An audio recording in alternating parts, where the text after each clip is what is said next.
Unspoiled Network podcast. This is Unspoiled, covering The Hunger Games, chapters 25, 26, and 27. The final chapters of the first book. In these chapters, Katniss and Peeta win the games. They weren't supposed to. And now, shit's really messy. Welcome to Unspoiled. Are you coming to the tree? They strung up a man, they say, who murdered 3. Strange things did happen here, no stranger would it be if we met at midnight in the hanging tree. Are you coming to the tree where dead men called out for his love to flee? Strange things did happen here, no stranger would it be if we met at midnight in the hanging tree. Are you? Welcome to the show, everyone. I am Natasha. I'm RoShawn.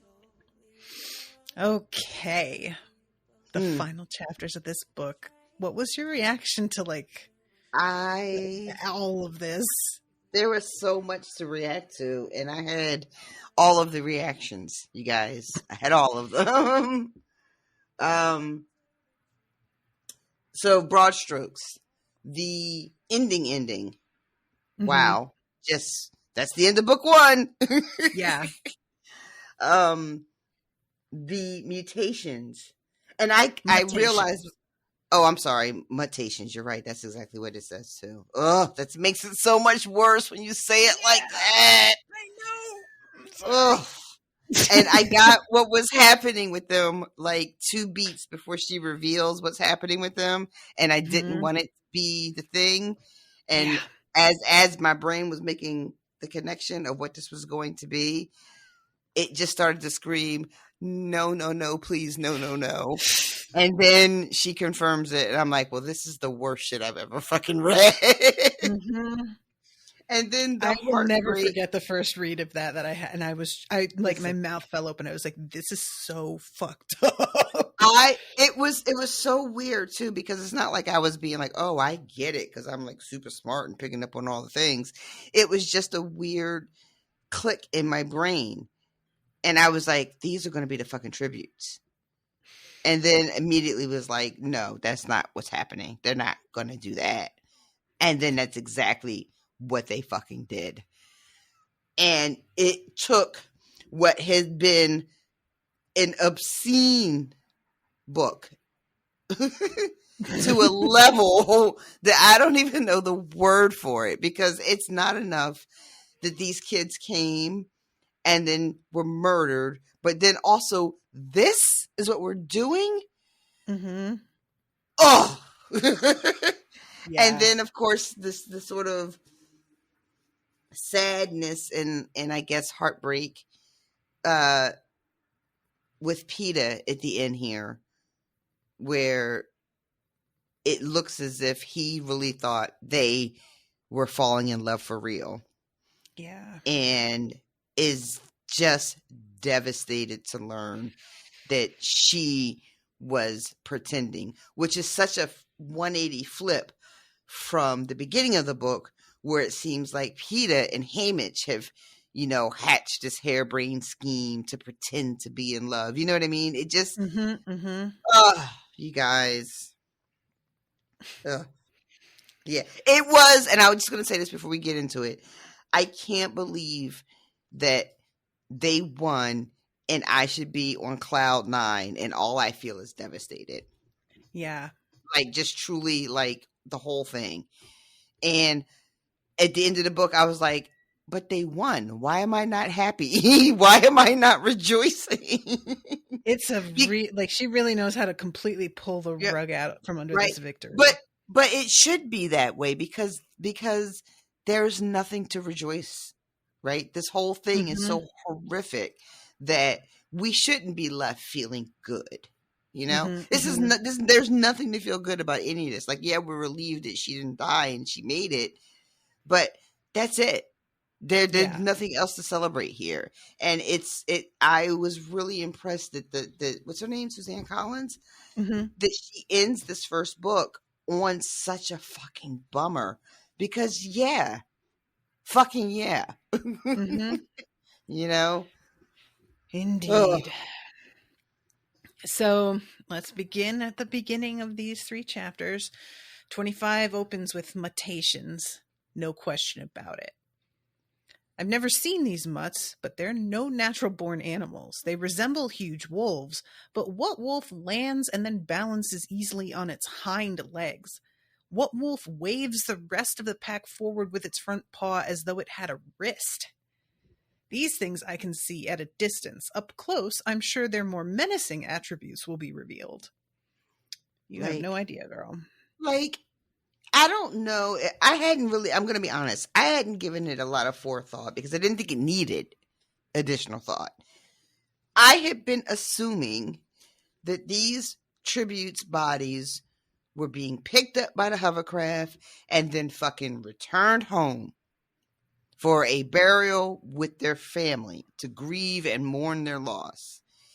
It never fucking occurred to me that they would be taking these bodies and then doing whatever the fuck this is.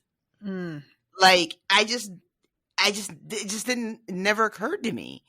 And I really want to like point out, it's not totally clear that these are their bodies. It's just their eyes and hair. It seems like that are really identical. So it could be that it was done before the games even happened. They created identical models of their eyes. But like, the point isn't whether or not it is exactly. It's just the fact that they're using this kind of psychological. You know what I mean? It's just such a hideous thing to do. There's a moment where Katniss is like, is there more to them than just the vestiges that I'm seeing? Like, do they have their memories? Because she's thinking about Rue. When she looks and she sees the one with the big brown eyes and the brown hair and the number 11 little, I don't know exactly. I guess they're like on their collars. And she thinks, like, do they have their memories? Have they been programmed to hate us? You know, my God, the fucking, I want to say brutality of that, but it feels like a weird word, but it is not necessarily to the tributes that have died, because to your point, we don't really know how much of them is in these things, right? But what that does to the tributes that are left alive is, I feel like brutality is fair. It's just, I mean, she's fucking Suzanne Collins is saying a lot of things here, and she's not wrong with any of the things that she's saying, because, you know, that's the other thing of like capitalism going completely fucking awry. Or I don't even want to say awry, because it's kind of doing the thing it's meant to do. But I just think it's mutated into a thing that nobody could have really seen coming. But I feel like people did see it coming, but they thought it was an exaggeration, and we it as fiction. Yes, exactly. But yeah, like that's what it does. Like even when we're gone, we're not like done being used. You know, like they're like, if you're poor and without power, even in death, you're not safe. You know, that's some sobering fucking shit. Yeah. So at this point, she's like, oh, okay, Cato is heading straight for the cornucopia. He thinks that's where it's the safest. Well, I will take my lead from him. If that's what he thinks, then that's where I shall go. And she goes without even thinking, totally by herself, and then realizes that she has left PETA eating her dust and is like, ooh, shit. Oh, I'm supposed to be part of a team here. Right. I love injured, this. So it looks really bad for him to just be hobbling behind her. And I had mentioned in the last episode that I thought it was really interesting that in this moment, because, you know, your hero is always so selfless and always thinking of everybody else, that I really appreciated that immediately she's like, I got to get my ass the fuck out of here. So to open up on this chapter and have her realize just a few beats later, wait a minute. I was like, okay, yeah, this feels how it would be, you know, because your survival instinct is going to overpower everything. And we're all, no matter how selfless we think we are, initially we're all going to be like, oh, I got to get the fuck out of here. But then given a few minutes, the other part of our brain will kick in and be like, oh, wait, let me go back and get this wobbly dude who can't stand up straight. Let me go back and get him real quick. Oh my God. So he yells and like motions her on, and she's like, okay, yeah, you know what? I do need to get on higher ground so that I can at least get some aim on these things. And what kills me about this is that the cornucopia is made of metal. So like she's climbing up it and it's been sitting in the sun all day. So it's super hot and burning her hands. And then later on, as it gets cold, it begins to become like incredibly icy to sit on and just super uncomfortable. And I was just like, they even found a way to make this thing be their worst I was enemy. thinking, like, how do they keep coming up with these?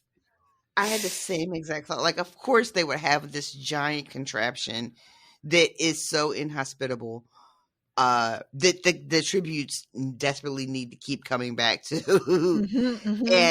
And the sort of like evil genius of it all. So they climb up there, or she climbs up, and she manages to like pull him up, but the running and everything has caused his wound to reopen. And Kato, for his part, yes, it opens a few gashes, and Kato himself is still recovering from running flat out the way that he was. She describes when she first gets up on the cornucopia that he's like heaving, essentially. Yeah. But as soon as he's able to collect himself again, he's right back on his bullshit.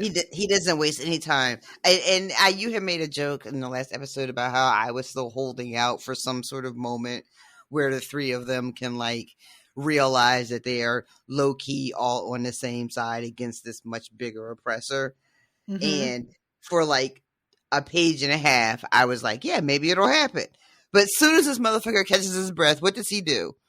He snatches Peter right up. Yep. And I was like, well, there's perfect opportunity. No solidarity here. No.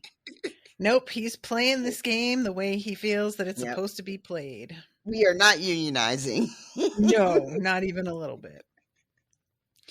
And meanwhile, these things have gathered round and are trying to jump up, and it's still indetermined whether or not they can reach them. So they have to just sort of like wait and see in this awful, like drawn out sort of way.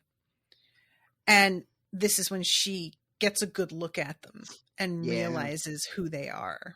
Yeah, this is, again, I know I said it, but I just want to say it one more time.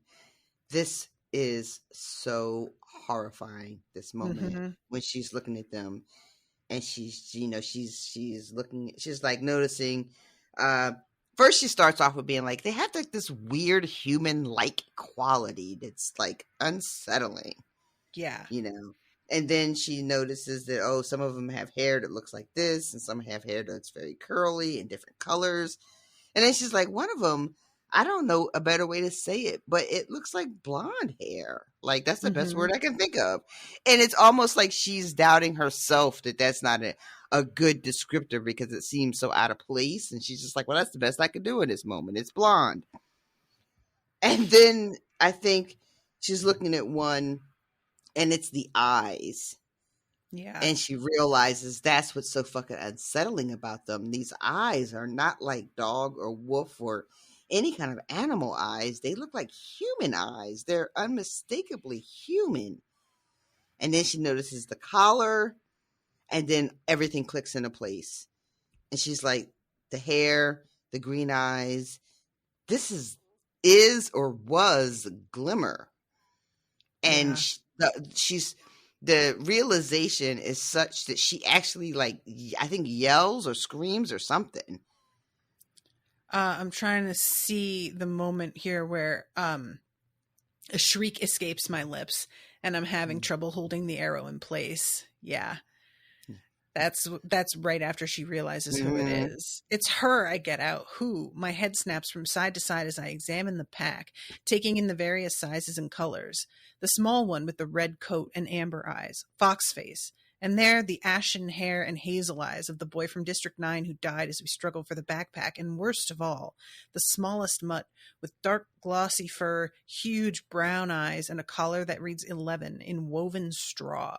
Teeth bared in hatred. Rue. Horrible. And like the number 1 collar is inlaid with jewels. So their collars are made to match whatever it is that they do. Their district, right? Yeah. Ugh. And like PETA says, what did they do to them? You don't think those could be their real eyes. So it's possible. You know, like he doesn't seem to put it past them. Mm-hmm. But we don't know for sure exactly how this works. Yeah, I love this too. When he says that about the eyes, Katniss thinks, their eyes are the least of my fucking concerns. What about their brains? And I was like, yes, what about that? Oh, God. Because if they remember, she's like, do they think they're like avenging their own deaths? Is this personal? Basically, is what it's kind of coming down to at this point.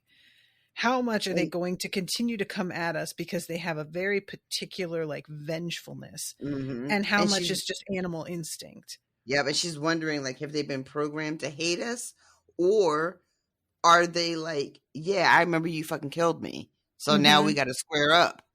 Yeah. Yeah, this is so fucking gross. Like, and ugh. And I have to say, in a book that has been, quite frankly, quite dark, right? The themes that we're talking about, this is almost too much. You know, this is almost overkill, except whenever I start to feel like, all right, she's doing too much here, y'all. I had to remind myself where we are, the conceit of this universe, the games themselves, and I had to actually say, this doesn't seem that far at all. I mean, granted, I don't know the like you said, the particulars of, you know, who these what is it, mutations? Yeah, that's such a weird word. You know, but even without knowing the fine details, just this broad stroke of what this looks like is enough to be like, I didn't think that this shit could get worse. And somehow it did. Which is a real, like, feather in Suzanne Collins' hat. Good for you. Yeah. Wow, you managed to go beyond even my wildest horrifying imagination and nightmares. Amazing. Right? Well, good job. So this is the point where Cato grabs PETA and has him in a headlock and is making fun in a way of her being like, oh yeah, try and shoot me. If you do, he's just going to go over the side with me. So fuck you. At which point, PETA, in a moment of brilliance, uses his own blood to paint an X on Cato's hand to give her a spot to aim at. And Cato only realizes what he's doing for just a second before, like after Katniss does. Yeah. And she shoots him. Yeah, because it turns out that Cato is, like we had suspected, got this pretty nifty body armor suit on. And I love Katniss being like, well, it doesn't cover his fucking face. Yes. Because that really made me laugh. Because And this it's like, winds up being kind of a disadvantage for him in a little bit. yeah. I mean, even if he had a face covering, his hands are still out there. No, I mean like having this body armor in general after. Oh it my goes over. God. Talk about having something that was awesome turn into something terrible in a fucking flash. Mm-hmm. What a real unfortunate turn of events for our man Kato. Like, ugh. You hate to see it. This is so great because we could very easily be like, ha, yeah, fuck that guy. And we are at first because we are in the position of the people in the Capitol watching in a way. You know, we want our friends to get through and they're the love story that's been shoved in our face in a way. And then we get reminded Kato's in this fucking game too as just a fucking piece of entertainment to watch die. Even though he's been given lots of advantages and even though he has been a piece of shit with this weird sadistic streak, he's still a victim of it. And they draw his death out so long that the sun rises. Like, I cannot believe. Well, actually, I can. But because it's so weird too the way this is written, because they keep waiting for like cannons, you know, like when is he going to be fucking dead? Like when is this going to be over? And it never comes. And they have to listen to him get, I don't want to say eaten alive, but you know, it doesn't close. seem like they're eating him. It's like they have to listen to him get toyed with. Yeah, he's being sort of mauled to death very slowly. And the amount of time that this goes on, I could not believe it was still happening. And when she says the next hours are the worst in my life, which if you think about it, is saying something. I laughed at that. But you know, the real nightmare is listening to Kato moaning, begging, and finally just whimpering as the mutts work away at him. And after a very short time, I don't care who he is or what he's done. All I want is for his suffering to end. Yeah. And I felt like as a reader, it didn't take me very long to end up in the very same place. Like Kato has like been like the villain in this story is clearly not any of the tributes, but amongst the tributes, Kato has been like the most aggressive, the most violent, and the one that we've been the most sort of afraid of, and probably the one we wanted to die the most, right? As we're rooting for our faves. And as much as I wanted him to go, as much as I wanted our faves to win, I didn't want this. This isn't what I wanted. Yeah. And I really appreciate it that she writes this in such a way that it goes on forever, so that as the reader, we begin to feel like, oh, this is enough. Like, this needs to stop. Like, I can't take more of this. Like, when is this going to be over? And it's such a weird place to find yourself after kind of actively rooting against them for like the bulk of this book. Yeah. Because it's so comforting to pick him as like sort of the enemy. He's the bad guy because it's easier than reckoning with the fact that the system is the bad guy here. Yes. You know? Yes. Yep. So why don't they just kill him? I ask PETA. You know why, he says, and pulls me closer to him. And I do. No viewer could turn away from the show now. From the game maker's point of view, this is the final word in entertainment. It goes on and on and on, and eventually completely consumes my mind, blocking out memories and hopes of tomorrow, erasing everything but the present, which I begin to believe will never change. There will never be anything but cold and fear and the agonized sounds of the boy dying in the horn. PETA begins to doze off now, and each time he does, I find myself yelling his name louder and louder, because if he goes and dies on me now, I know I'll go completely insane. He's fighting it, probably more for me than for him, And it's hard because unconsciousness would be its own form of escape. But the adrenaline pumping through my body would never allow me to follow him, so I can't let him go. I just can't. So finally, he's like, can you just end it? And she does. And the way this... Make it count, and he gives her the one from his tourniquet. I hang over the edge. It takes a few moments to find Kato in the dim light, in the blood.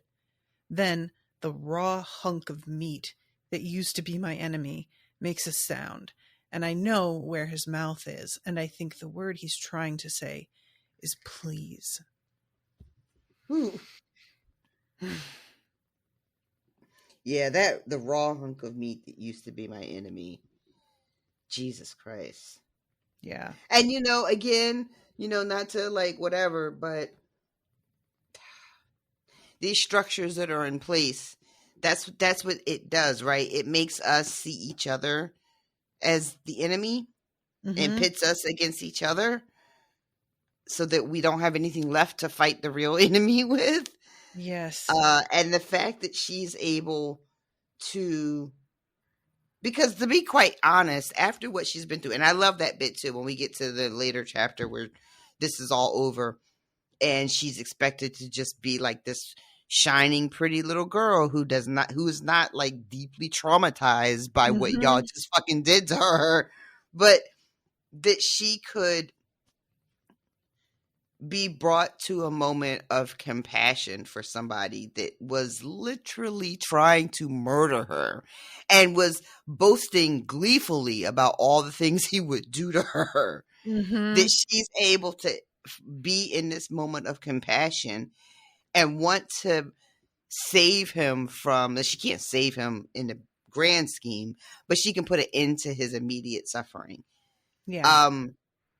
I just think is really, really important because that is what they keep us from doing. They always keep us from accessing those spaces of compassion for one another. So that we're always just at each other's throats. Even when the threat is gone, we're still... And that she can take a moment and step back from that and want to put him out of his misery is remarkable, I think. It'd be really easy for a character to be like, fuck that dude.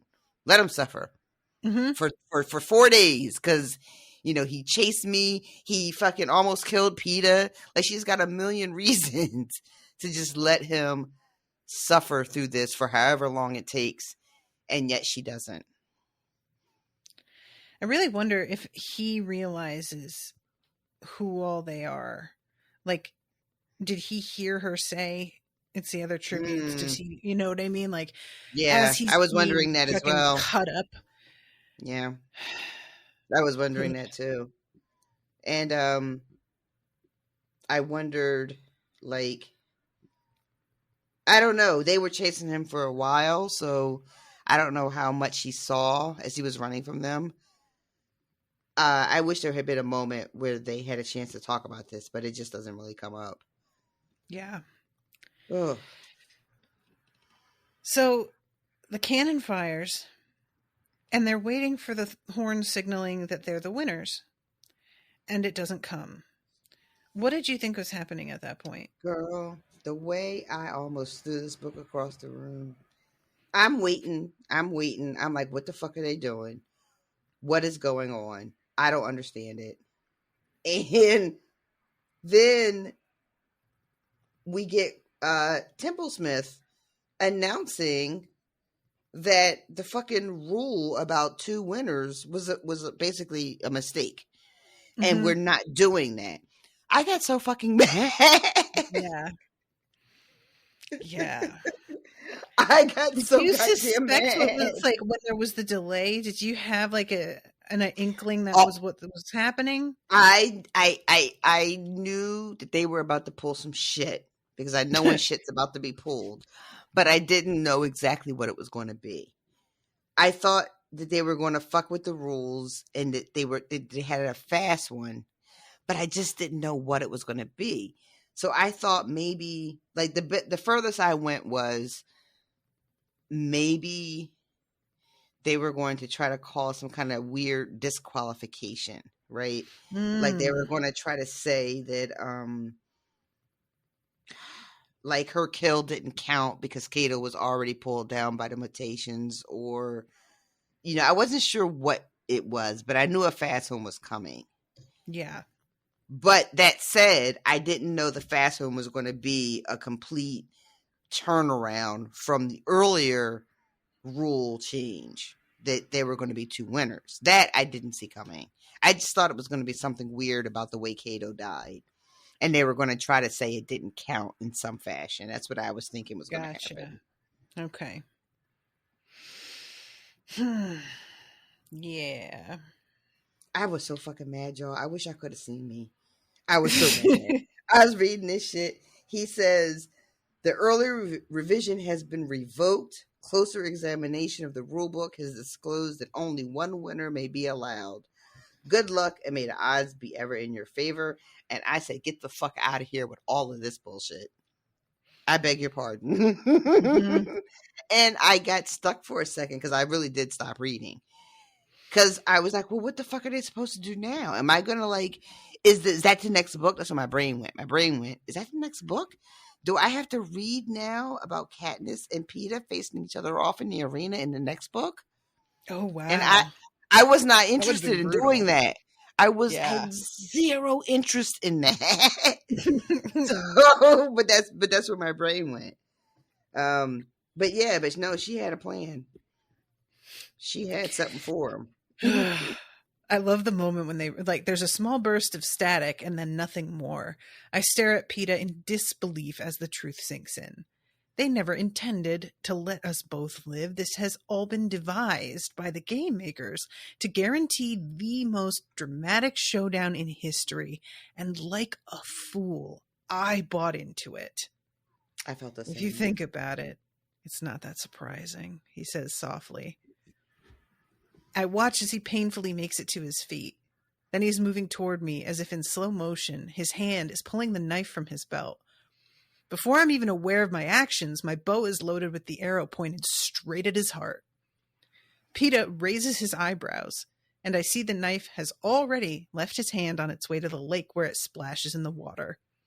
I drop my weapons and take a step back, my face burning in what can only be shame. That moment is really something. Yeah, it really, like, that's how fast she was ready. Mm-hmm. To kill the quote love of her life. Yep. Because there's and still was a part of her. prepared to believe that he was going to do it. Like, I was going to say, there's a part of her that does not believe any of his, proclamations of how much he loves her and what they have is so special and all that. Like, there's a very real part of her that does not buy it. And in this moment, she really thinks that he would kill her to save himself. You can't believe someone really loves you, and also believe that they would do this to you. Yeah. And then he says to her, no, do it. Do it. Mm-hmm. As far as he's concerned, he's already dying. Mm-hmm. So when she starts to be like, I won't, he just rips off the tourniquet that she made to let himself bleed out. Mm-hmm. And she like immediately tries to patch it up again. And he's like, this is what I want. And I love this line. You're not leaving me here alone, I say. Because if he dies, I'll never go home. Not really. I'll spend the rest of my life in this arena trying to think my way out. Yeah, that's really good. I love that line because it's really good. 100%. Yeah. And we all have that, right? Those moments in our lives where we keep revisiting over and over, trying to will it to be different than however it actually went. Yep. What if I had said the thing or did a thing or anything that was different? Like, how could I have avoided the outcome that actually happened? And you can get stuck there. So I love that. I love that moment too. Because it feels real, you know? Mm-hmm. This feels like exactly how she would spend the rest of her time. Like she would never recover from that moment. Oh. So he says, we both know they have to have a victor. And all of a sudden she's like, hold up. And she pulls out the berries, which he initially thinks is her prepping to kill herself. And she tells him, no, trust me. And they decide they're going to take them on the count of 3. Mm-hmm. And they stand back to back with berries in one hand and their hands clasped. And they do their countdown. And she says, make sure you hold them out. I want everyone to see. That's what he says to her. Yeah. Hold them out. I want everyone to see. Mm. The frantic voice of Claudius Temple Smith shouts out above, wait a minute. Oh, above them. I thought it was above, like she accidentally went to third person, but no, above the trumpets. That's what it is. Stop. Ladies and gentlemen, I'm pleased to present the victors of the 74th Hunger Games, Katniss Everdeen and Peeta Mellark. I give you the tributes of District 12. That quick turnaround, I was like, ooh, there's going to be consequences. Yeah. I didn't know what, and, you know, I had no idea what was coming, but the way that that's written, the way he has to come back on the mic and completely do a 180 from what he had just said a few minutes ago, I was like, oh, we're going to have to answer for this, but I don't know what it's going to look like. Yeah, I hope somebody got fired for that blunder. So they spit the berries out and wait at the lake. When they get like brought up, the first thing that happens is the medics take Peeta away to begin operating on him because he is so fucked up. Yeah. And she loses it for a second. My fingers are still gripping the back of his jacket so tightly that when they take him away, it tears, leaving me with a fistful of black fabric. Doctors in sterile white, masked and gloved, already prepped to operate, go into action. For a moment, I forget we're out of the games, and I see the doctors as just one more threat. I lunge for him, but I'm caught and thrust back into another room. And she's just pounding on the glass, screaming, which is the way, like a shot that they bring up when they have to watch things later. And it really does lend itself to what her eventual defense will be. Mm-hmm. Because when we find out later that the game makers are pissed about the berries, this all lends itself to her and also Peeta being so distraught that suicide was not them trying to show the games up, which they have no time for, but really just a reaction to not wanting to be in the world without the other. Mm-hmm. Because it turns out the thing with the berries pissed the game makers off. And I wish we could have gotten more of this, but we get just a little hint from Haymitch that people have been laughing at them. Yeah. And I would have liked to have seen a little bit more of that. Yeah, it's there's so many things here. So she is being like kept drugged, and every time she wakes up, there is a little bit less injury to show. Mm-hmm. Mm-hmm. And eventually it becomes very clear that they're just like prepping her skin so that she can look pretty on camera. But at first it seems like it's mostly to do with healing because her hearing is back, which she's like ecstatic over. Mm-hmm. And it's like not until the second or third time she wakes up that she realizes my scars are completely gone and my burn is like completely gone. They do have a skincare regime there that I'm low-key interested in. Listen. I'm not going to front. Same. This makes me think of a TikTok that was shared recently by Ghost Honey. You know that creator, the TikToker? Oh, I don't think so. No. Oh, he's so funny. But he was posting about how Stephanie Meyer said that when you become a vampire, all of the scars and moles on your body disappear and your skin becomes totally flawless. And he was like, it just had me wondering, all my scars. So what if you're circumcised, Stephanie? Do you just grow back a foreskin? Is that how that works? I think it does though. I feel like, who's to say? I have always assumed that vampires are uncircumcised. I've never articulated, I've never verbalized that, but yeah, I always have.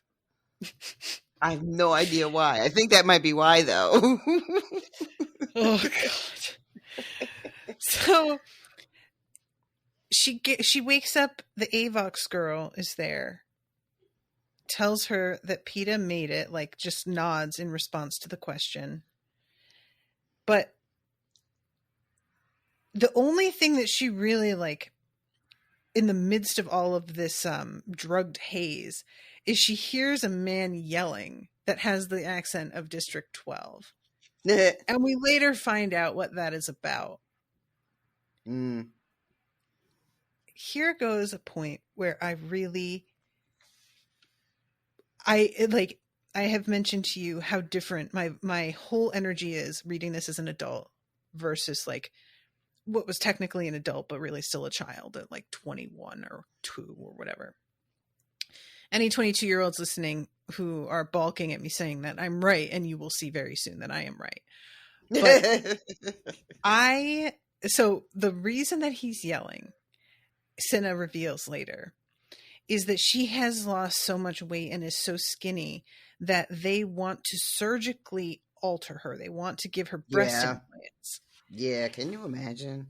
And Haymitch loses it and is absolutely fucking not. And they eventually come to a compromise that Cinna will just pad her dress out. I literally was like, oh my God, you're about to get a free boob job? He ruined it. Oh my God. Were you really? Literally. What is the problem? Girl. Autonomy? Consent? Never heard of her. Girl.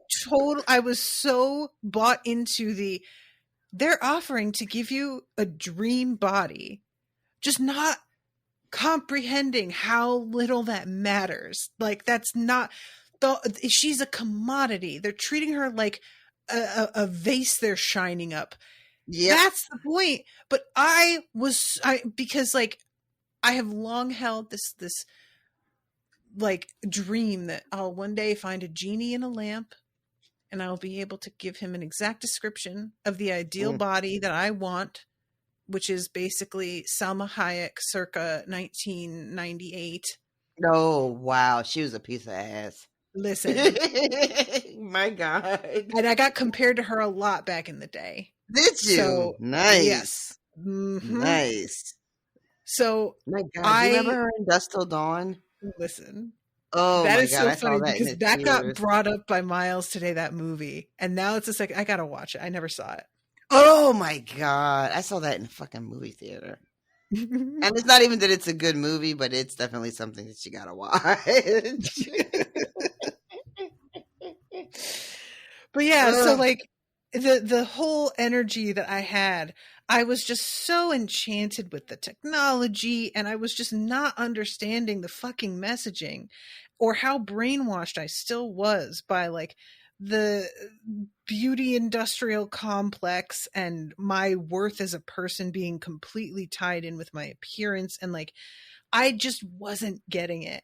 And when I reread it, I remembered that exact reaction so clearly and was just wow, I really had been totally brainwashed. And I'm only just kind of coming out of it, on a very basic level, because I know I still have so much to do in that respect. But yeah. I love too that when she hears this yelling and she can't quite figure out what's happening, she can't parse it, but she has a vague feeling that someone is looking out for her. Yes. Very much so. It's just like the first time that she's kind of feeling safe because she doesn't realize yet she's not. Yeah, right. Yeah. Oh man, what a bummer that was too.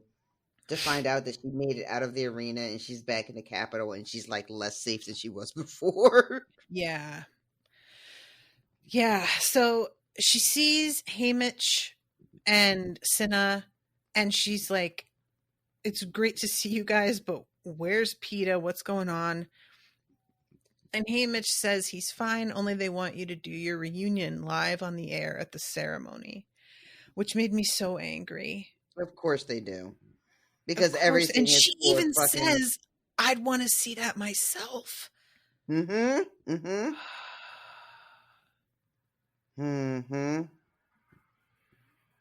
Yeah. I just, like they had this really traumatic experience and they can't even get a moment with each other afterwards without the cameras on them. No. Just no. And for her to have the sort of presence of mind to even acknowledge to herself that if I were home watching it, yeah, that's what I'd want to see too. Of course. Like it all makes, like I have to keep reminding myself that she has grown up her entire life watching these games. Yeah. She's been a voyeur, even though it's a gross tradition and that they are compelled to participate by viewership, that this thing is broadcast. There's nothing else on. You're not changing the channel to watch some other show. This is it, Yep. So they're like, they're forced to be sort of complicit in this thing.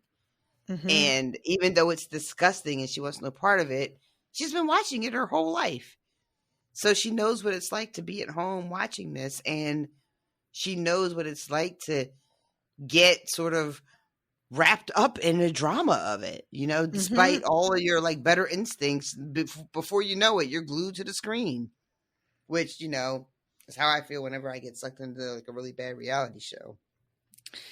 I'm always like, I know better than this, but here I am glued to the screen. I really wonder how they handle the Hunger Games before children are old enough to be considered for the games. Like, do parents try and keep their children away from it, or do the kids like know about it? I'm assuming it's like they're forced to watch, and I put that in quotes, like it's supposed to be required viewing, but do parents attempt to shield their children, or do they feel like that's a pointless exercise? I would imagine that it's funny. Some guy on TikTok who I don't follow, the only reason it came across my feed is because so many people I follow stitched it. Some gentleman asked Black people, specifically American Black people, how and when did their parents talk to them about slavery? Mm-hmm. It ended up being a little bit of a bummer because he got a lot of engagement, but as far as I know, he never actually responded to any of the very thoughtful stitches that were done. So, whatever. But a lot of people commented and then a lot of people stitched it. And I would imagine that the Hunger Games is similar to any other type of marginalized group that it has to live in a society that is not for them, where you try to figure out how best to prepare your children without also traumatizing them.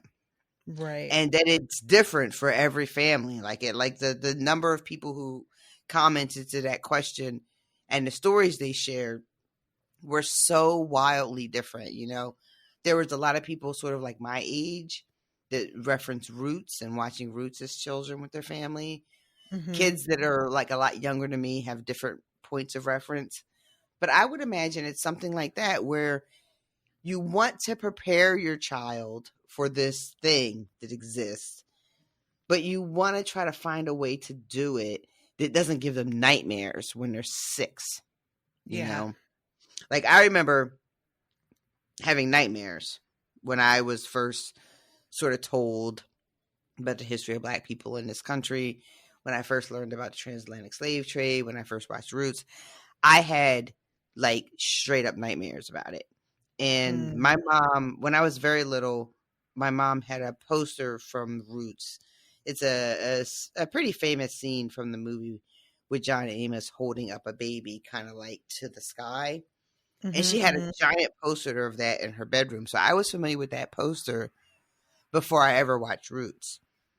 And then like having conversations with my mom as I got like to be like 6 and 7 and 8, like what do you do if somebody drops the N-word at you? Like the first time that happens, like how do you respond? So we had to have a whole conversation about that. I think it's probably very similar, where you're just like trying your best to ease your kid into the knowledge that this horrific thing exists. And it's sort of like a nebulous threat, right? And then as they get older and become of age to actually have their name in the jar, then you got to have a more pointed conversation. But that's how I think it would probably go down. It's just, you want them to know, but you don't want it to consume their whole brain so that they can't think about anything else. And it's a really delicate sort of balancing act.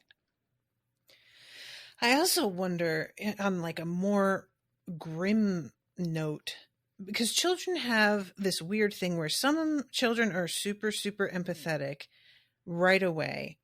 And some children are able to turn things into a story and not really see the actual like horror of a thing.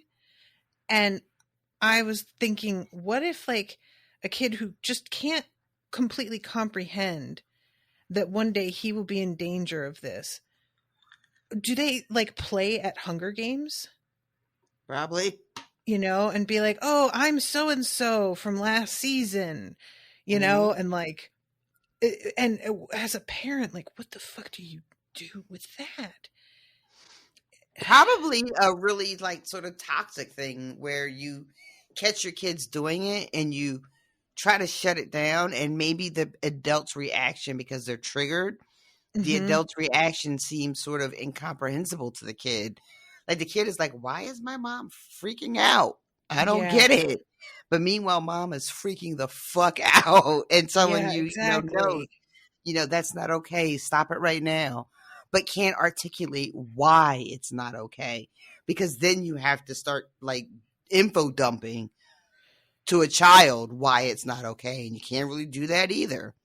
Ugh. Yeah. Like I'm trying to imagine like little kids playing like Runaway Slave, you know? And then like your mom coming out and catching you playing that and trying to explain to you why that is absolutely not okay. And you're just like 7 and you're like, it's like tag. Why is this different from tag? You know? But for real. You know, like, man. Yikes. Yeah.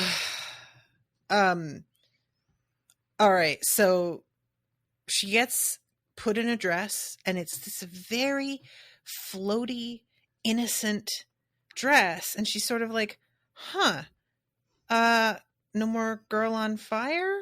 And he says, I thought that PETA might like this better. He answers carefully. And she's like, he's trying to tell me something here. I'm not getting it. And very shortly, Haymitch comes in and informs her via a hug and a whisper in the ear. Yeah. They are real fucking pissed. And you had better be extremely convincing, because being out of your mind in love is the only way that you are going to be able to like convince anybody you aren't just in rebellion, that this wasn't a calculated, and that you didn't know like the extent of what you were doing at the time. And she asks, did you tell PETA this? And he says, didn't have to. He's already there. Yeah. Fucking Haymitch. Like, this feels like he's being direct, but then we find out much later that this is so open to interpretation because she has no idea what this sentence actually means. Yeah. You know, he's already there.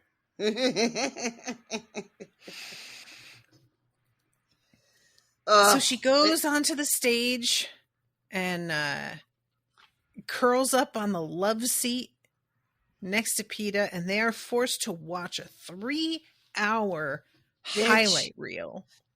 This is entirely too much. Mm-hmm. First of all, 3 hours? Get the fuck out of here. Nobody wants to Yeah. see anything for 3 hours. Except Renaissance. You beat me to it. I was 100% going right there. Twice. I'll watch that for 3 hours twice. No problem, everybody. But yeah, so they have to sit curled up on this sofa and watch the worst days of their lives. You know? Yeah. The worst days of their lives. They have to watch it. Now, one of the things that's interesting about this is that we finally get to, and I have been saying over and over and over and over and over again, I sure wish I knew what PETA was doing. We don't know what PETA's been up to. So Yep. we get, not a lot, but we get some of what PETA was up to. And when she's watching this, she's all kind of in awe. She's like, PETA's really good at this. Like, and by this, I mean, like, supporting the narrative of, like, two young lovers, like, you know, trying, like, in this game, and it's heartbreak, and they want to be together, and will they make it, and all that jazz. He is, with the careers, he is, you know, like I had theorized very early on, kind of feeding them disinformation about Katniss. Mm-hmm. We see him fighting Kato. I love this line. They show her with Rue, but they don't show her putting the flowers on her body. Yeah. They cut that part out because that was too much of a rebellion. God forbid we have fucking empathy. Right? How upsetting is that one little bit? Because to mourn, to like have reverence, to have like a real sense of loss when these people aren't supposed to matter like that. We're just supposed to watch them die and not fucking give a fuck about it. Yeah. And you can't even show this moment of one of these tributes dying, being murdered, and it having a real effect on somebody. Like you can't even have that be part of the show. Because then you're ascribing value to these people and they don't get to have value. My God. Mm-hmm. Yep. Yeah. I always think about that actually, and how small an act it felt in the moment. Like, of course you would do this. It's somebody that you allied with that reminded you of your sister. That was like, it seems so slight a thing to do. Yep. And for it to be seen that as that threatening is just really something. But you can't have these kids again. You know, you can't have these kids seeing value in each other, because then somebody else might look at you and have value, you know, and it might catch on, you know, ooh, can't have that.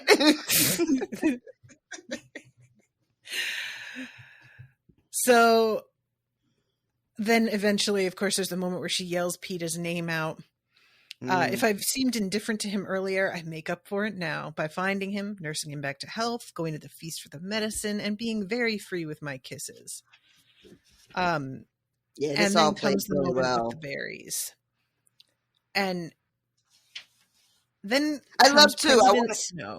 I just want to say really quickly too, while they're watching all this, right? Temple Smith, I forgot his name. Temple Smith, Claudius Temple Smith is sort of like interviewing them, and Katniss is having a hard time, and so she keeps sort of deferring to PETA. And whenever she can't think of like the right thing to say, she kind of like deflects to him because he's so much better at this than she is still. Oh, the one interviewing them is Caesar Flickerman. Oh, that's right. Temple Smith is the announcer. Yes, yeah. And Caesar is the same guy that interviewed them at the beginning, right? Exactly. Okay. So, and he's also being it seems, sort of gracious with Katniss, where she stumbles and doesn't really know how to answer. He will pivot to Peeta as well. So I just like the whole way that played, because she's still not great at this sort of shit.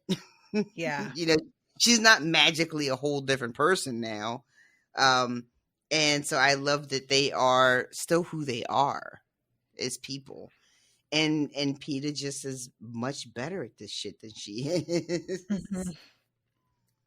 Yeah, okay, so this is when President Snow comes out, and normally there's one crown, and they have what looks like one crown, but it breaks into two, and he puts like the half over each of their heads. And this, so do you remember me talking about the personality test? Which Hunger Games character are you? Oh And yeah. I got Effie. I got like 70% Effie and like a 45% President Snow. Oh my God, you got Snow? I sure did. Why is he an option? He wasn't even in this.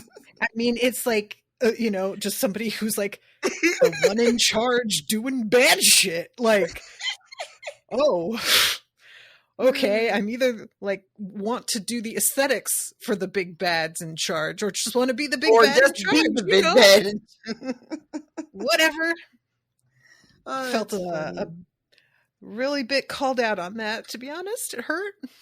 Is that test spoilery? Can I take that test? I don't know if it is. I'll double check. I think there may still be some like names in it that you haven't come across. Actually, I remember specifically a name that you have not met yet. So you cannot. So that's a no. Boo. That's a no for you. Boo. But yeah, the way that he looks at Peeta when he puts the crown on him is just sort of like, oh, indulgent, whatever. And he's still smiling when he settles the second on my head, but his eyes, just inches from mine, are as unforgiving as a snake's. Yeah, he's mad as shit. That's when I know that even though both of us would have eaten the berries, I am to blame for having the idea. I'm the instigator. I'm the one to be punished. Yep. This is making me very concerned for the next book. Very concerned. Because it does not feel like she's going to just be allowed to go home and fucking retire in peace. She's going to have to pay.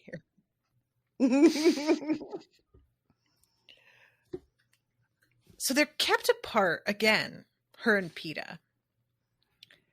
And it's a really interesting thing the next, 2 days, because they have to go home and they go to, before they're, they rest, they go to a huge party, and there are all these people who want to get their pictures taken. Oh, my God. This is so upsetting. They're at, some schmooze fest, and all, the big donors and the big sponsors are all there, and they all want their little fucking selfies, and... I just y'all were sitting at home or wherever in your very comfortable surroundings with all your cushiony, all of us, right? And watching these people literally fight for their lives. And now we're all at a party together and taking self. I don't know. Even when she's getting worked on by her team, they're all talking about where they were at every moment that a thing happened. Everything's about them. She says that no concern about the people they were watching. Everything is about what they were doing at home while they were watching so and so die, or this attack, or this person get hurt, or whatever the crisis was. There, everybody's just like, oh, I was at home, or I was at work, or just, and again, it's like they're not real. It's like the tributes aren't real people. Yeah. Ugh. This has been so upsetting. It really has been so upsetting. I mean, it's so good, and I really have been enjoying it, but my God, it just, Jesus fuck. I can't believe that these books came out and these movies were made, and I don't ever remember anyone talking about how horrific it is. I really think a lot of people had the same reaction to them that I did at the time. They were thinking this is just like YA love triangle goofiness. My God. When it's like, that's so not the point at all. It really isn't. It really isn't. I had a friend By mention. focusing on that, we're doing the thing she's making fun of. Yep. You know, like Yep. the whole point is that the Capitol leans into that, but that's not, they are like, there's much bigger fucking concerns, but we can't help ourselves. These movies, I cannot believe that everybody was not talking about what the fuck are we doing with these kids? Why are they in the arena in the first place? Like, there was no conversation about any of that I saw anywhere. It was, I could not have been more unspoiled on these stories, considering how much I was aware of, like Yes. how part of pop culture it was. I still had zero idea of what this book really was because it never came up. Never came up. So I kind of skipped over because I said that they're kept apart, and like she's told you'll see PETA when when you guys head home, but she has a moment of, I'm gonna go up to the roof and see Isn't if she he's tries to up sneak there. out? Yeah, she goes up there. She can't find him. She goes back to bed, and then she's like, "No, let me just go to his room." And this time, when she goes to her door, she is locked in. Yep. Yeah, Not the whole time, but after this, she has this real feeling of, I'm being kept here in a way that she didn't necessarily feel the first time she was in the Capitol before the game started. yeah. And the other thing that's running through is this feeling she has that I'm being monitored, Mm-hmm. like at all times. I can't prove it. She can't prove it, but she feels like I have to be mindful of everything I say because these motherfuckers are watching me. And I don't have any proof either, but I 100% believe it. I 100% believe it. Definitely. And like considering how they can completely run the arena and be anywhere filming at any point, they've clearly got some wild capabilities with cameras and stuff. Yep. So, I'm just assuming they could be anywhere. These rooms are definitely wired with mics and Right. cameras everywhere. 100%. And that's why when Hamish comes and talks to her, when he gives her the little bit of info he does it when he's like hugging her. So he's kind of like whispering into her hair so you can't hear or see his mouth moving. Yep. Yeah. Yeah, and like what I kept thinking too, like, and I think this is the idea. They're keeping her and PETA apart because PETA doesn't know this is an act, right? And they don't want her to say something to tip him off because they're thinking it'll fuck things up. That's what I assume. Yeah, it's an interesting question. Like, why are they keeping them apart? I think you might be onto something there. Because when they do finally get together, that's the first thing that comes up. Exactly. Yeah. Exactly. Yeah. So that's my assumption. Because like at first rereading, I was like, I don't remember why they play it like this. And then because I thought that even if his feelings for her were genuine, that he still like had a grip on what they did and how dangerous it was. But it seems like he doesn't really quite get that. No, it doesn't. He doesn't seem to understand that they are in a different type of peril now. Yeah. And but then the last chapter dovetails mostly into just how heartbroken PETA is and how betrayed he feels at the realization that maybe Katniss isn't in love with him. Mhm. which I'm not sure is even true, right? She's got very It's hard complicated to know. feelings Yeah. about him. But and also everything that happens while they're in the arena is under such duress that I don't know if it's fair to hold someone to that, when you're Yes. in the circumstances of being in the arena. That is such a outside of life kind of situation that once it's over, I don't know if it's fair to expect someone to behave the same way. Like, there's such extreme circumstances. But PETA is acting as if what we just went through was normal. And, let's hold on. Let's wait till you're we right. get You're there. right. Okay. Yep. You're right. Okay. Because we have the like interview. We kind of like talked about this already with him asking her and leading her along. He says, when do you think the moment was for you that you knew you loved PETA, that you were falling in love with him? And she doesn't know what to say. And he leads her a little, being like, I know for me, it was when you yelled out his name. And she's like, good. Yes. Thank you. And she gets this right based on Haymitch's reaction. Until that point, I just tried not to think about what my feelings might be, honestly, because it was so confusing and it only made things worse if I actually cared about him. But then in the tree, everything changed. Why do you think that was? Maybe because for the first time, there was a chance I could keep him, I say. Mm. Behind a cameraman, I see Haymitch give a sort of huff of relief. And I know I've said the right thing. Caesar pulls out a handkerchief and has to take a moment because he's so moved.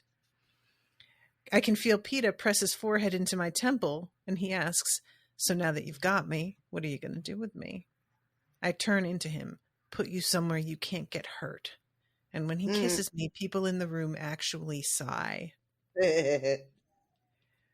And she finds out PETA's got a new leg. Yeah. When she had been attending to his wound, one of the things she worried about when she was doing the tourniquet is that he would lose his leg. Mm-hmm. If she did it wrong, I think is what she says to herself.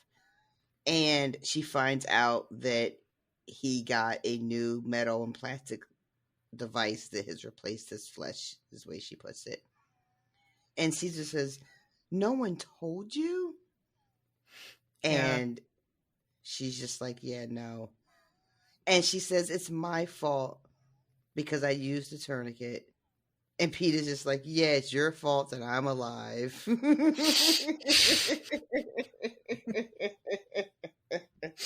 I don't know why, but that really made me laugh. I love how impatient he can be with her sometimes. I was about to say the same thing. Sometimes she can be so just like, girl, what? And Peter is just right there also going, girl, what? And it just tickles me to no end. It really does. But then Caesar is like, he's right though. He would have died without you. And she's just not here for any of this. They're telling her she did the right thing in the moment to save his life. And all she can think is, I guess it's true, but I can't help being upset about it. Which also really resonates with me. Yeah, there is something about that. Just like, I can't help being upset about it with a sound to it of like, oh, me being irrational. When it's like, well, he lost a leg. Like, you're allowed to be upset about it. That's also fine, Right? But yeah. So this is over, and they drive us through the streets in a car with black and. Well, wait, they ask her about the berries. Sorry. Oh, right, of course. They ask her about the berries. You just went. I'm sorry. And it's done in such a way like, we didn't want to have to ask you this, but of course we have to ask you this. Mm-hmm. I know it's going to be hard to talk about, but let's do it anyway. What were you thinking when you pulled out those berries? And this is it. This is the whole thing, right? How she answers this is super, super fucking important. Yes. And she says, I don't know. I just couldn't bear the thought of being without him. And that's it. That's like, that's the fucking right answer. Yeah. And when she asks Haymitch, he says, perfect. Yeah. So, okay. Then they get on the train. We barely have time to say goodbye to Cinna and Portia, although we'll see them in a few months when we tour the districts for a round of victory ceremonies. Don't want this. It's the Capitol's way of this. reminding people the Hunger Games never really go away. We'll be given a lot of useless plaques, and everyone will have to pretend they love us. Girl, when you were like, if they win, what's the next book? Them what, on their victory tour? Do you know how hard I had to bite my fucking tongue?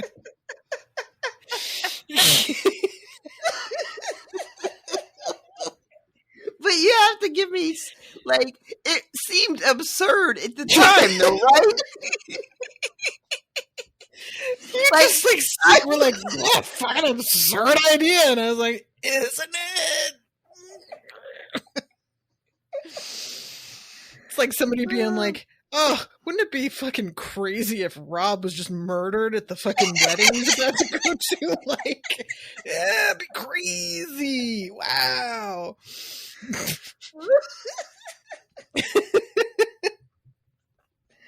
Oh, shit. Anyway, so they eat dinner. They have to wait before they can, like, speak. They have to wait till they're off the train and, like, away from it. And there's this moment that I could not help but laugh. PETA and I walk down the track hand in hand, and I can't find anything to say now that we're alone. He stops to gather a bunch of wildflowers for me. When he presents them, I work hard to look pleased, because he can't know that the pink and white flowers are the tops of wild onions, and only remind me of the hours I've spent gathering them with Gail. Yeah. I love this, because the closer they get to home, she can take off these clothes they put her in.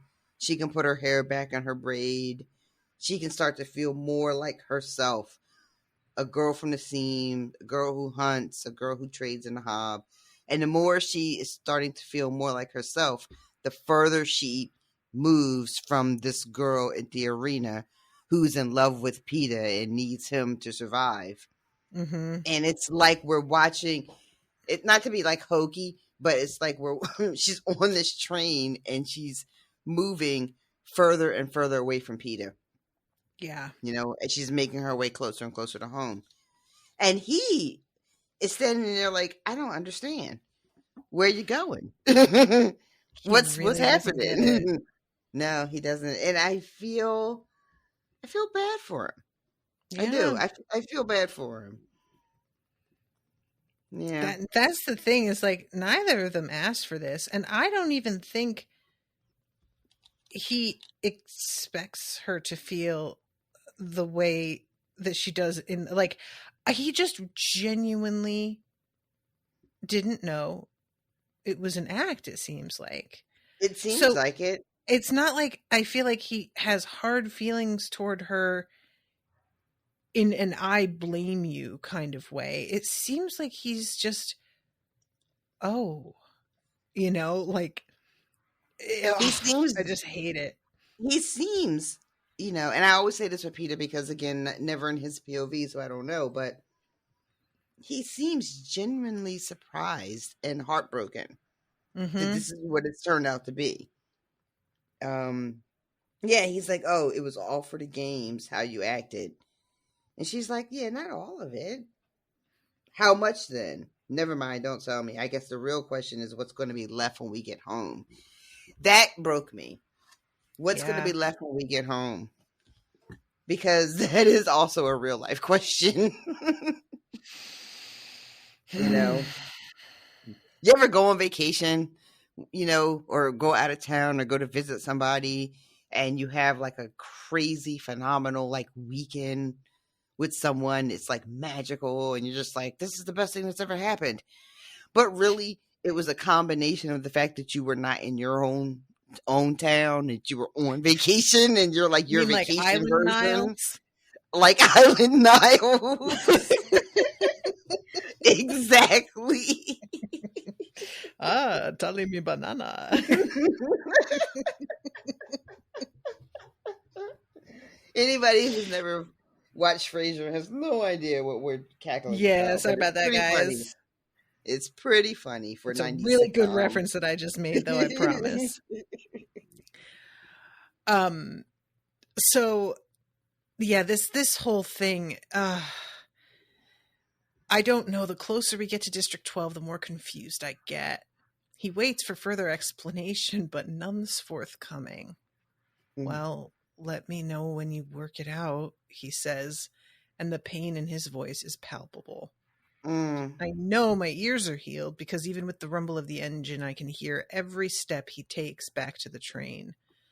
By the time I've climbed aboard, Peter has disappeared into his room for the night. I don't see him the next morning either. In fact, the next time he turns up, we're pulling into District 12.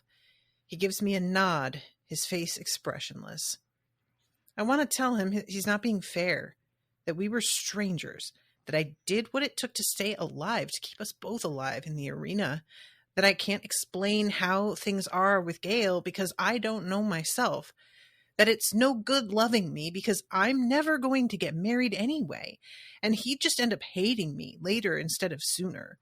That if I do have feelings for him, it doesn't matter because I'll never be able to afford the kind of love that leads to a family, to children. And how can he? How can he after what we've just been through? I also want to tell him how much I already miss him, but that wouldn't be fair on my part. So we just stand there silently, watching our grimy little station rise up around us. Through the windows, I can see the platforms thick with cameras.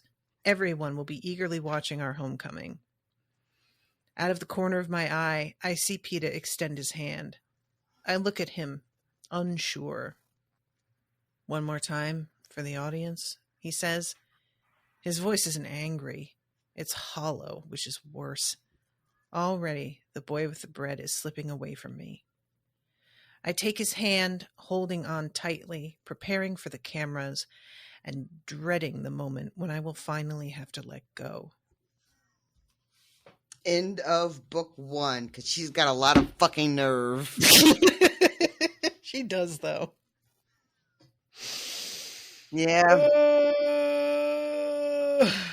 So Guys, this was so fucking good, you guys. This was so good. yay! I'm so really glad you did. enjoyed it. Because, like, it is a bummer. And I was sort of like, oh, do I want to put her through this? But it is just so good. It's really fucking good. A friend of mine posted about another book that they're reading, and they said something kind of as a offhand joke that they hadn't been disinvested in any kind of teen angst since they had read Twilight and Hunger Games. But then they mentioned that, like, not that those books are the same. and I commented that I was reading Hunger Games for the podcast and how good it is. And she was like, that book is so fucking good. I'm going to reread it again. I'm like, yes, please. Yes. Yeah, I just enjoyed this so much. It was so different from what I was expecting based on the exposure that I had to the property. It just wasn't anything like what I thought, what I had assumed, what I had picked up on from what people shared. It was like I was reading a book that was somehow different from what I thought everybody else had been talking about all this time. It's like we were reading the same book, you know.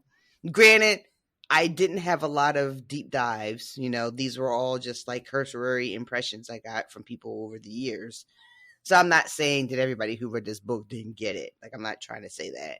Yeah. Just saying, like, what my impression was based on what the things people shared. It's like it's a completely different book. It was so fucking good. Yeah, it was really good. Yay. And I'm we have very, two very more. glad. And we have two more to read. I'm so Mm-hmm. excited. I'm so excited to read this next book. I can't wait. I can't wait. And I know a lot of you have been asking about Songbirds and Snakes, which I didn't really like that much. I said that we weren't going to read it, that I wasn't particularly interested, and I do stand by that, but there is a part of me that I'm just curious of what you think. And it's sort of like the kind of thing where the end of Harry Potter, where you are just like, I'm just kind of jonesing for more content. Right. And even if it's not that good, I just want to be in this world more and see what's up. And, it may be that by the time we get to the end of this, even though it's not as good as the main series, you'll still be like, no, let's do it. Let's do it, So well, we'll see. I I'm not have going to to close the say, door entirely. she has set the bar pretty high with this first book. So I guess it depends on what the next books do. I feel like we'll probably end up reading it just because, that's how we roll here. It is indeed how we roll. But, and if it doesn't meet the high standard, part of me is going to be like, well, how could it? Right, exactly. Like there is a part of that where it's, it's a late comer or really prequel, and that kind of thing. You always know we're not hitting the heights that we did. Yeah. So you come at it with that attitude. And I do kind of think in some ways, even though I didn't love it and felt really overall, my feeling was that it was too long and meandering for what it was, that it will be really interesting to talk about in that sort of sense. Less reading by yourself, but if you've got somebody to chat about it with, then maybe that's different. So I don't know, but, and, also may as well address like the movies. We're almost definitely going to do the movies at some point as well. I don't like the movies, as we've made clear, but also you gotta just, I didn't like the Harry Potter movies either, but you gotta, so okay, fine. I expect myself to have a lot of things to say if we watch the movies, because I feel like a lot of the impressions I got are based more on people who saw the movies and less on people who read the books. Mm-hmm. And I think if I see the movies, all the impressions I got will make sense. I'll go, oh, that's why people were saying this thing or the other thing, and not talking about the shit that I think is what's worth talking about, which is a real fucking shame, because what she gave us, at least in this first book, man, the movie that could have been made. Yep. Yep. But, that's honestly like my main issue is the potential, because this is a very cinematic book. It was all right there. And the fact that they kind of like, they just squandered it, in my opinion. It just makes me very upset. And taking it with a grain of salt, because I haven't seen them yet, but it feels very much to me like the people who made these movies ended up just being game makers themselves. Like, just missed the point and tried to make. Glad that I'm not on camera right now, but I'm just gonna. Oh no! Not respond.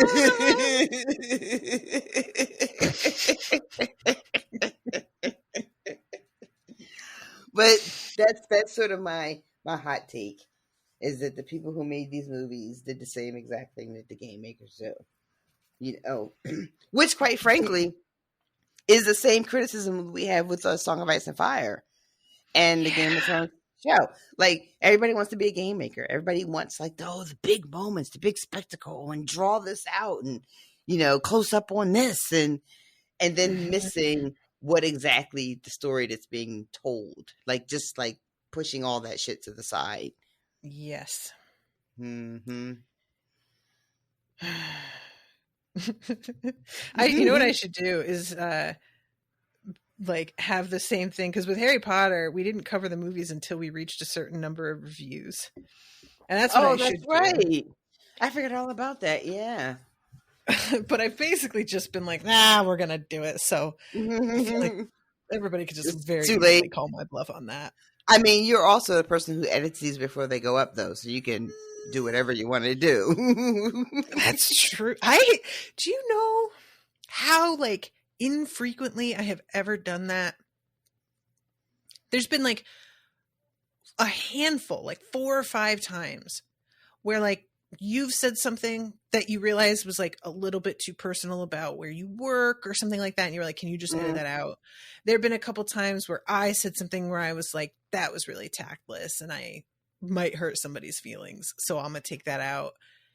But I rarely just decide to be like, we're going to act like I never said that in like just a straight up, you know what I mean?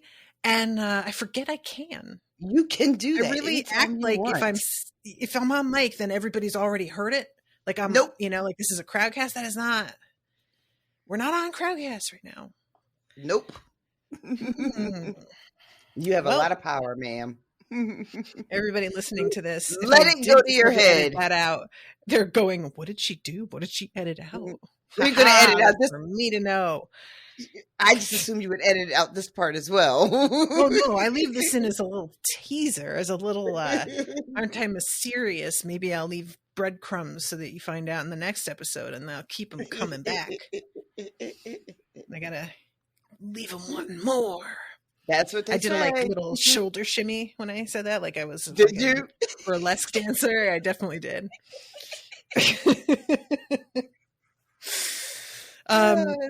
All right, guys. Well, it's late for RoShawn and I. I'm going to say hi to new patrons at the start of the next book. So I hope everybody will forgive me on that, but I have not had dinner and I really need to go eat something. So we're just trying to stay on. We had so much to talk about this time and I'm really, really glad that we managed to like keep it within because I was feeling like we could go on a while. We really could. We kept our tangents to a minimum, and I think that we should get a little hooray for that. Hooray! Yeah. Oh wait, thank you.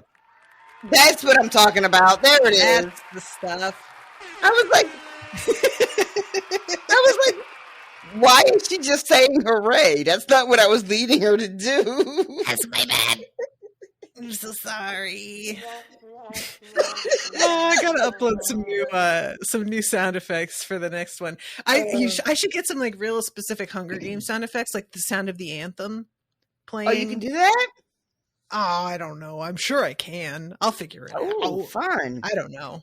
Yeah, I say that now. I'm like setting myself. I gotta edit that out. That's what I gotta do. Yeah, you do. Because people were like, "What sound effects?" Way harder than I thought. All right, guys. Well, thank you all again so much for listening. I really hope you're enjoying the coverage. If you are, please leave a review on iTunes and consider becoming a patron at patreon.com/unspoiled, and you'll get access to the episodes early. They drop on Tuesdays. They usually go up like Tuesday morning if I'm able to edit on Monday, but sometimes I'm not able to edit until Tuesday. So I just say Tuesday in general.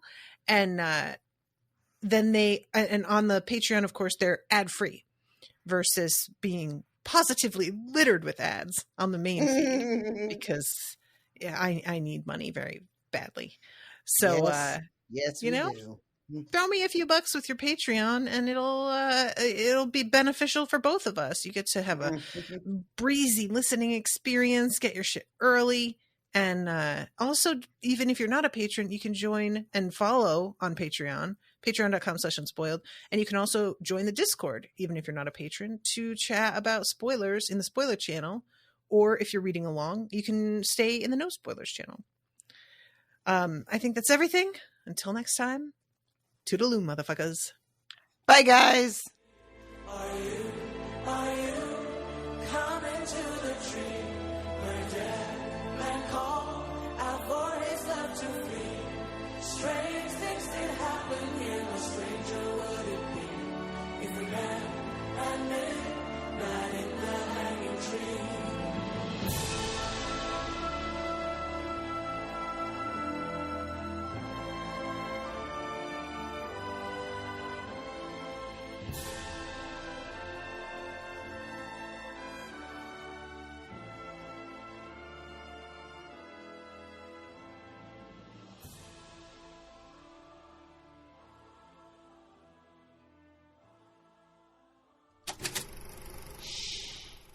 was an Unspoiled Network podcast.